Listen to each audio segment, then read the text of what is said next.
Hello बच्चों, let's read this question. The question says that if a comma a1 comma a2 comma a3 up to a2n comma b are in AP and a comma g1 comma g2 comma g3 up to g2n comma b are in GP and h is the harmonic mean of a and b, then prove that a1 plus a2n upon g1 g2n a2 plus a2 n minus 1 upon g2 n minus 1 plus up to an plus an plus 1 upon gn plus 1 equal to 2n upon h. So the key concept for this question is, if a sequence is in AP,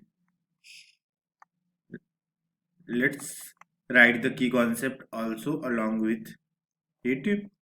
If a sequence is in AP, then sum of first and last term, sum of first and last term is equal to the sum of next first and last term, next sorry यहाँ पे next first होगा,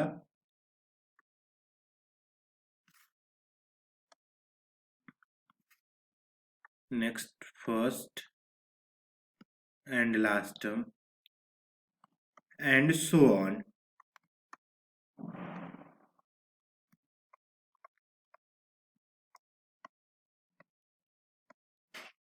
इसका मतलब ये है कि अगर एक sequence A B C D E F AP में है तो ए प्लस एफ इक्वल होगा बी प्लस ई के, और जो कि इक्वल होगा सी प्लस डी के.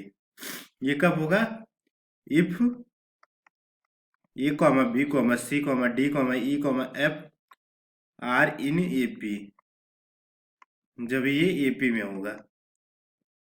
इसी तरीके से अगर if a sequence is in GP, sorry यहाँ पे देखिए हम भूल गए एक चीज, यहाँ पे ईपी लिख दीजिएगा. If a sequence is in GP then product, वहां पे हमने सम देखा था, यहाँ पे क्या होगा? Product of first and last term is equal to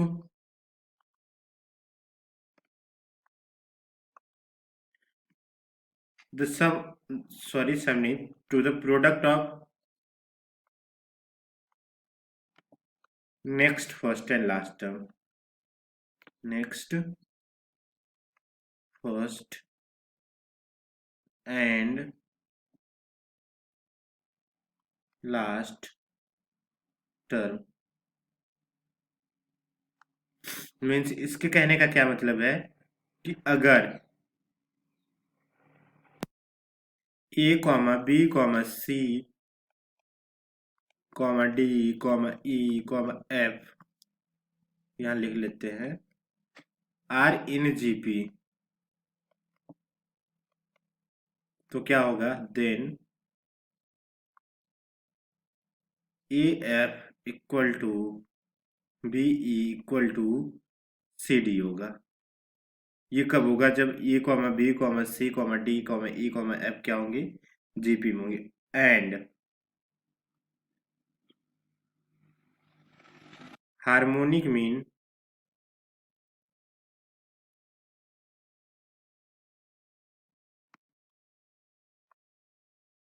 of A comma B is equal to 2ab upon A plus B. तो ये हो गया हमारा की concept. Now let's see the solution of the question. हमें क्वेश्चन क्या दिया है, एक सीक्वेंस है A comma A1 comma A2 up to कहाँ तक, A2n तक, कॉमा बी, ये क्या है, R इन AP। तो हम अपने की कॉन्सेप्ट के अकॉर्डिंग लिख सकते हैं कि जो A प्लस बी होगा वो इक्वल होगा A1 plus A2n equal to A2 plus A2n minus 1 and so on कहाँ तक AN प्लस AN प्लस 1 तक। इसी तरीके से अगर हमारा A कॉमा A1, ये कॉमा का साइन है ध्यान रखिएगा, comma A2 comma A3 up to A2n comma B are in GP. जब ये जीपी में होंगे तो हम क्या करेंगे, सॉरी यहाँ पे देखिए एक लिटिल सी मिस्टेक हो गई है, तो इसको फिर से हम लिख देते हैं। यहाँ पे ए कॉमा बी के बाद A1 A2 नहीं था, ये G1 G2 था। हम इसको फिर से राइट कर लेते हैं। हमारा A comma G1 comma G2 comma G3 up to कहाँ तक G2n कॉमा बी, ये किस में है, जीपी में है। तो हम अपने की कॉन्सेप्ट के अकॉर्डिंग देखेंगे हमारा जो ए बी होगा वो किसके इक्वल हो जाएगा, G1 G2n इक्वल हो जाएगा G2 माइनस 1 और कहाँ तक हो जाएगा, इक्वल टू Gn प्लस 1, इसके इक्वल हो जाएगा। तो अब देखिए हमारे क्वेश्चन में क्या दिया गया है, एलएचएस पार्ट हम देखते हैं अपने क्वेश्चन का। एलएचएस एलएचएस में क्या होता है कि A1 plus A2n divided by G1 G2n plus A2 minus 1 upon G2 minus 1 plus up to कहाँ तक an प्लस 1 अपॉन, सॉरी यहाँ पे प्लस का साइन है, Gn plus 1।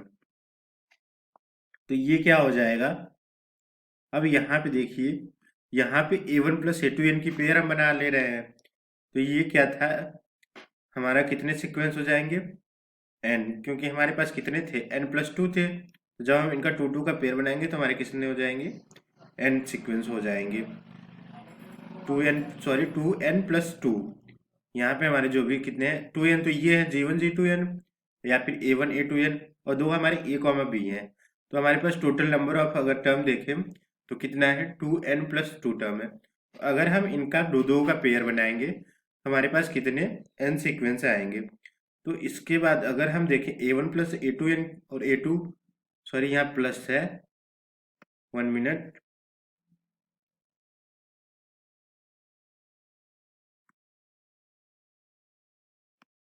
A2 plus A2n minus 1, ये प्लस है। तो हम क्या करेंगे, ये सारे के सारे अगर हम देखें तो ये प्लस बी के इक्वल आ रहा है, और नीचे के जितने भी टर्म आ रहे हैं G1 G2n minus 1, Gn plus 1, ये किसके बराबर आ रहा है, ए बी के बराबर। तो हम इसको लिख सकते हैं A plus B upon A B plus A plus B upon A B plus A plus B upon A B. ये कितने टाइम आ रहा है, n टाइम्स।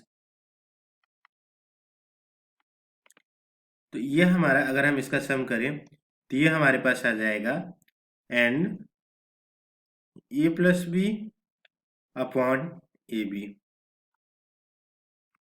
अब हम क्या करते हैं, multiply and divided by 2, multiply and divide by 2,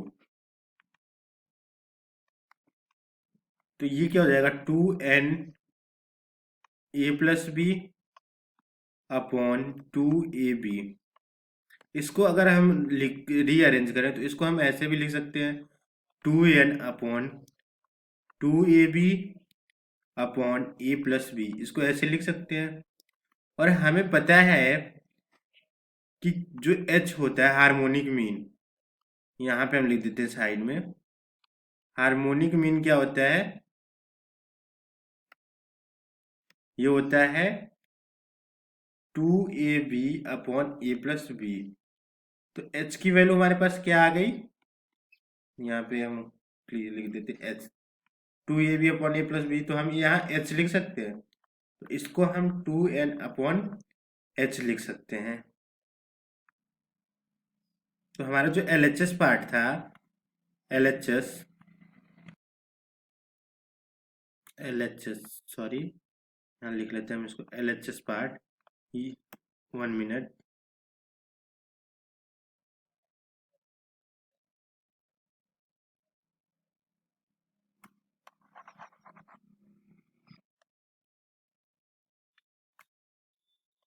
जो हमारा LHS आया वो कितना आया, 2n अपॉन h, और RHS कितना आया हमारा, RHS हमें गिवन है ऑलरेडी 2n अपॉन h। तो हम क्या कर सकते हैं, जो LHS है वो किसके बराबर है, RHS के। तो hence proved, hence proved. So using the key concept, we have proved that a1 plus a2n upon g1 g2n plus a2 plus a2n minus 1 upon g2 g2n minus 1 plus up to an plus 1 upon gn plus 1 is equal to 2n by h. Hope you understood it well. Best of luck.